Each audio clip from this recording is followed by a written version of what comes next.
ছাত্ৰীসকল আজি আমি কেৰলি নামৰ এজন হাংগাৰীৰ ব্যক্তিৰ বিষয়ে প্ৰথমতে জানি লওঁচোন আহা। কেৰলি আছিলে হাংগাৰীৰ এজন সৈনিক আৰু একে সময়তে তেওঁ আছিল এজন দক্ষ শ্বুটাৰ যিজনে পিষ্টলেৰে কি কৰিব পাৰে নিৰ্দিষ্ট নিজৰ লক্ষ্যত উপনীত হ'ব পাৰে শ্বুটাৰ বুলি কয়। আৰু সেই কেৰলিয়ে 1937 চনত হাংগাৰীৰ শ্ৰেষ্ঠ শ্বুটাৰ হিচাপে পৰিগণিত হয় আৰু 1940 চনৰ অলিম্পিকৰ কাৰণে তেওঁ নিজৰ দলক প্ৰতিনিধিত্ব কৰিবৰ বাবে নিৰ্বাচিত হয়। সম্পূৰ্ণ তেওঁ সাজু হৈ তেওঁ নিজকে প্ৰস্তুত কৰি তুলিছিল। কিন্তু 1938 চনত এক দুৰ্ঘটনা সংঘটিত হৈ তেওঁৰ হাততে এটা গ্ৰেনেড বিস্ফোৰণ ঘটাত তেওঁ সোঁহাতটো ছিগি গুচি যায়। মানুহজন আছিলে সম্পূৰ্ণ সোঁহতীয়া, কিন্তু তেওঁ হতাশ নহৈ তেওঁ বাওঁ হাতেৰে তেওঁ শ্বুটিং আৰম্ভ কৰিলে আৰু তেনেকৈ তেওঁ 1939 চনত তেওঁ আকৌ দেশখনৰ এজন প্ৰথমজন শ্বুটাৰ হিচাপে নিজকে পৰিগণিত হয়। ফলস্বৰূপে তেওঁ 1940 চনৰ অলিম্পিকৰ কাৰণে তেওঁ দলত নিৰ্বাচিত হয়। কিন্তু 1940 চনত অলিম্পিক খেল নহ'ল দ্বিতীয় বিশ্বযুদ্ধৰ বাবে। কেৰলিৰ মনত হতাশা আহি পৰিছিল যদি তেওঁ পুনৰ সাজু হ'ল 1944 চনৰ অলিম্পিকৰ বাবে আৰু নিজকে সম্পূৰ্ণৰূপে সাজু কৰি নিজৰ শাৰীৰিক প্ৰতিবন্ধকতাকো তেওঁ নেওচি সম্পূৰ্ণৰূপে তেওঁ অলিম্পিক খেলৰ কাৰণে তেওঁ আত্মনিয়োগ কৰিলে। ঠিক 1944 চনৰ অলিম্পিক খেলখন বাতিল হ'ব লগা হ'ল দ্বিতীয় বিশ্বযুদ্ধৰ কাৰণে। অৰ্থাৎ ভাগ্যই যেন কেৰলিৰ লগত ক্ৰমান্বয়ে খেলা আৰম্ভ কৰিছিল। যিজন মানুহৰ সোঁহাতটো নাইকিয়া হৈ গ'ল, বাওঁ হাতেৰে শ্বুটিং আৰম্ভ কৰি 8 বছৰ দিন তেওঁ নিজৰ শ্ৰেষ্ঠত্ব আজৰি আনিবৰ কাৰণে যুঁজ চলাইছিল। সেই কেৰলিও কিন্তু দুখনকৈ অলিম্পিক খেল বাতিল হৈ তেওঁৰ মন ভাগি পৰিছিল, কিন্তু তেওঁ হেঁপাহ নহ'ল। 1948 চনৰ লণ্ডন অলিম্পিকৰ কাৰণে তেওঁ সাজু হ'ল আৰু অৱশেষত অলিম্পিক আৰম্ভ হ'ল আৰু কেৰলিয়ে বাওঁ হাতেৰে তেওঁ আছিল সোঁহতীয়া, কিন্তু হাত ছিগি যোৱাৰ কাৰণে বাওঁ হাতেৰে তেওঁ শ্বুটিঙত তেওঁ সোণৰ পদক অৰ্জন কৰিবলৈ সক্ষম হ'ল। কেৱল সেয়াই নহয়, 1952 চনৰ হেলচিংকি অলিম্পিকতো তেওঁ পুনৰ সোণৰ পদক আজৰি আনিলে। আৰু আচৰিত কথা, আজিলৈকে অলিম্পিক খেলৰ ইতিহাসত শ্বুটিঙত একে লেঠাৰিয়ে দুখন অলিম্পিকত সোণৰ পদক জয় কৰা একমাত্ৰ ব্যক্তি হিচাপে পৰিগণিত হ'ল কেৰলি। অৰ্থাৎ শাৰীৰিক প্ৰতিবন্ধকতাকো যিজনে নেওচি নিজৰ মানসিক শক্তিৰ সহায়ত নিজৰ অধ্যাৱসায়ৰ সহায়ত নিজকে প্ৰতিষ্ঠা কৰিব পাৰে, সেইজনহে আচলতে প্ৰকৃত মানুহ। আৰু আমাৰ পাঠ্যপুথিটো ঠিক কেৰলিৰ দৰে এটা প্ৰবল ইচ্ছা শক্তি থকা পাঠ আছে। ডক্টৰ জয়শ্ৰী গোস্বামী মহন্ত ৰচিত অৰুণিমা সিনহা নামৰ পাঠটো আজি আমি আলোচনা কৰিম।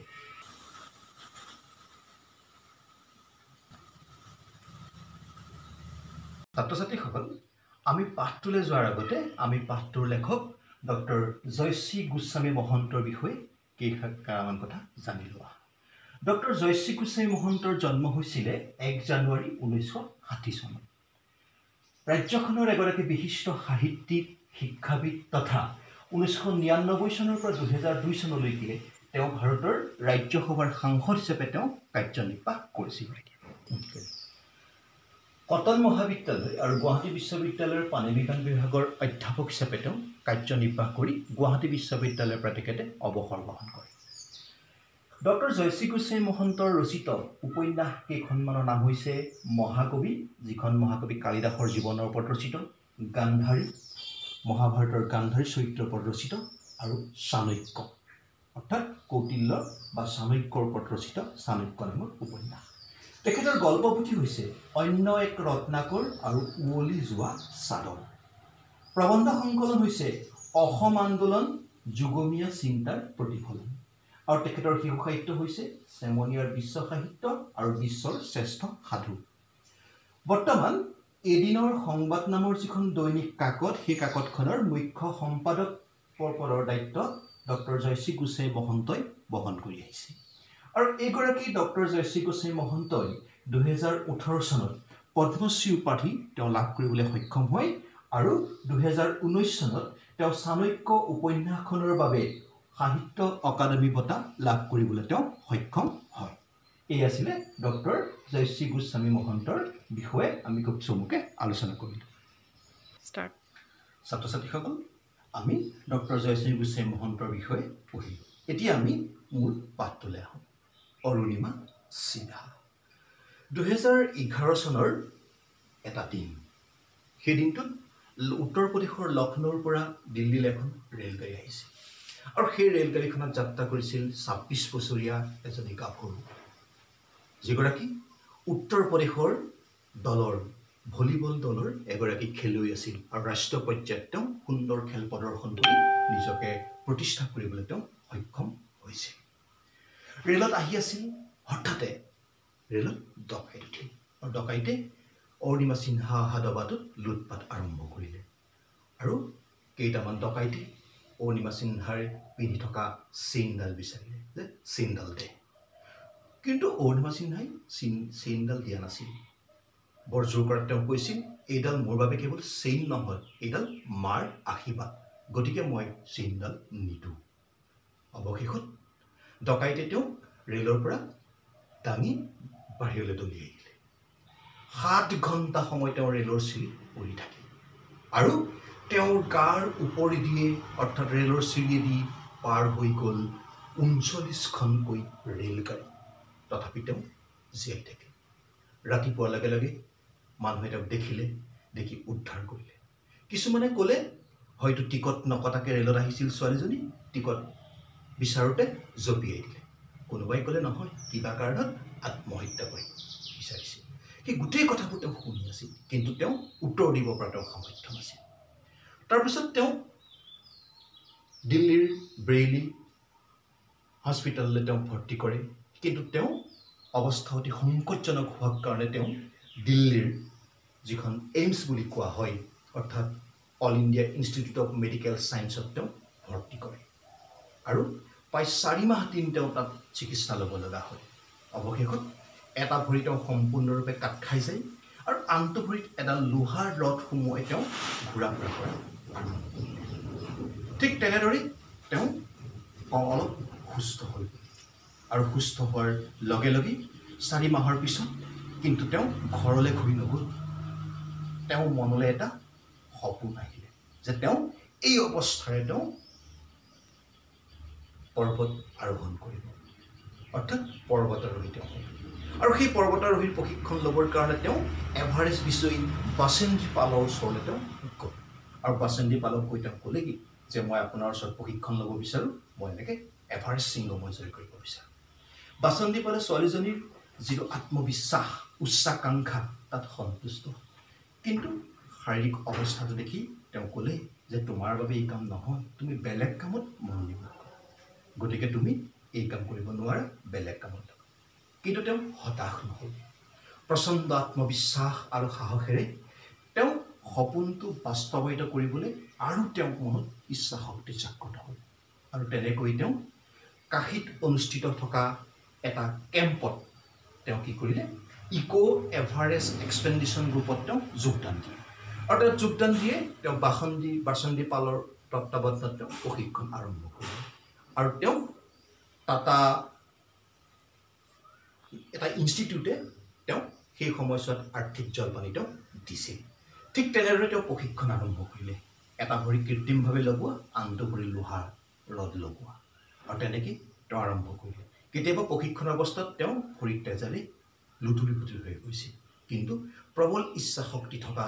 এই অৰুণিমা সিনহাই কিন্তু কোনো দিন বা কোনো সময়তে তেওঁ মনোবল ভাঙি পৰা নাছিল এনেদৰে থাকোঁতে তেওঁ লাডাখৰ মাউণ্ট চামছেৰ টাংৰি নামৰ যিটো শৃংগ সেই শৃংগটোৰ উচ্চতা আছিল 21,798 ফুট এইটো বগাবলৈ তেওঁ সিদ্ধান্ত গ্ৰহণ কৰে আৰু এদিন তেওঁ বগাই গ'ল কিন্তু 21,108 ফুট অতিক্ৰম কৰাৰ পিছত সম্পূৰ্ণ শৃংগটো থাকিবলৈ আৰু মাত্ৰ 690 ফুট থাকিল কিন্তু প্ৰতিকূল বতৰৰ বাবে তেওঁ অভিযানটো সামৰিব লগা হ'ল তেওঁ ঘূৰি আহিলে এই ঘটনাটোৱে কিন্তু তেওঁৰ মনত কোনো ধৰণৰ বিৰূপ প্ৰভাৱ পেলাব নোৱাৰিলে কাৰণ তেওঁ জানিলে যে 21,000 ফুট অতিক্ৰম কৰা তেওঁ সামৰ্থ্য আছে তেওঁ গতিকে পুনৰ ভাবিলে যে এইবাৰ মই এভাৰেষ্ট শৃংগটো মই আৰোহণ কৰিব লাগিব ঠিক তেনে সময়তে ভাৰতীয় ক্ৰিকেটাৰ দলৰ যুৱৰাজ সিং কৰ্কট ৰোগত আক্ৰান্ত হ'ল কিন্তু প্ৰবল ইচ্ছা শক্তিৰ দ্বাৰা প্ৰবল আত্মবিশ্বাসৰ দ্বাৰা কৰ্কটৰ দৰে দুৰাক্য ৰোগকো জয় কৰি যুৱৰাজ সিঙে যেতিয়া পুনৰ খেল জগতলৈ প্ৰৱেশ কৰিলে তেতিয়া অৰুণিমা সিনহাৰ মনত তেওঁৰ ইচ্ছা শক্তিটো আৰু তীব্ৰ হৈ গ'ল ফলস্বৰূপে তেওঁ প্ৰশিক্ষণ আৰু চলা আৰম্ভ কৰিলে জোৰদাৰে আৰু তেনেকৈ কৰি তেওঁ পৃথিৱীৰ সৰ্বোচ্চ শৃংগ মাউণ্ট এভাৰেষ্ট তেওঁ আৰোহণ কৰিবৰ কাৰণে চেষ্টা চলালে আৰু তেওঁ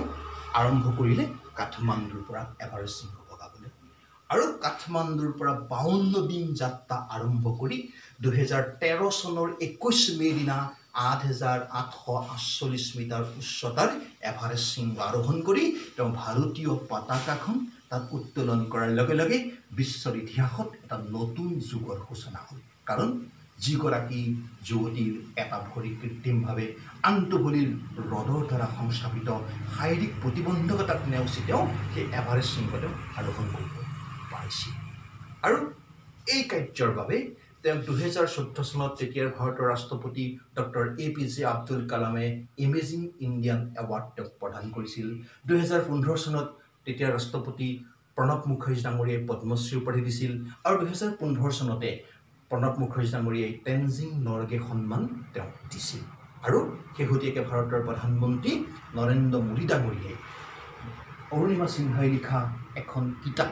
উন্মোচন কৰি তেওঁৰ প্ৰতি গভীৰ শ্ৰদ্ধা জ্ঞাপন কৰিছে আৰু তেওঁক ভূয়সী প্ৰশংসা কৰিছে এইগৰাকী আছিলে অৰুণিমা সিনহা যিগৰাকী একলব্যৰ দৰে অনুশীলন কৰিছিল অৰ্জুনৰ দৰে একাগ্ৰতা আৰু উদ্যমেৰে তেওঁ নিজৰ লক্ষ্য ক্ষেত্ৰত জঁপিয়াই পৰিছিল আৰু ষ্টিফেন হকিংছৰ দৰে শাৰীৰিক প্ৰতিবন্ধকতাৰ মাজতো নিজৰ প্ৰতিভাৰ দ্বাৰা বিশ্ববাসীৰ হৃদয় জয় কৰিবলৈ সক্ষম হৈছিল এইগৰাকী ব্যক্তি অৰুণিমা সিনহাই এটা কথাই আমাক প্ৰমাণ কৰে যে শাৰীৰিক বাধাগ্ৰস্ততায়ো মানুহৰ ইচ্ছা শক্তিক কেতিয়াও বাধা দিব নোৱাৰে গতিকে আমি অৰুণিমা সিনহা পাঠটোৰ মূল কথাখিনি সেইটোৱেই অৰ্থাৎ নিজৰ শাৰীৰিক প্ৰতিবন্ধকতাটো নেওচি নিজৰ মানসিক শক্তিৰ সহায়ত নিজৰ অধ্যৱসায়ৰ সহায়ত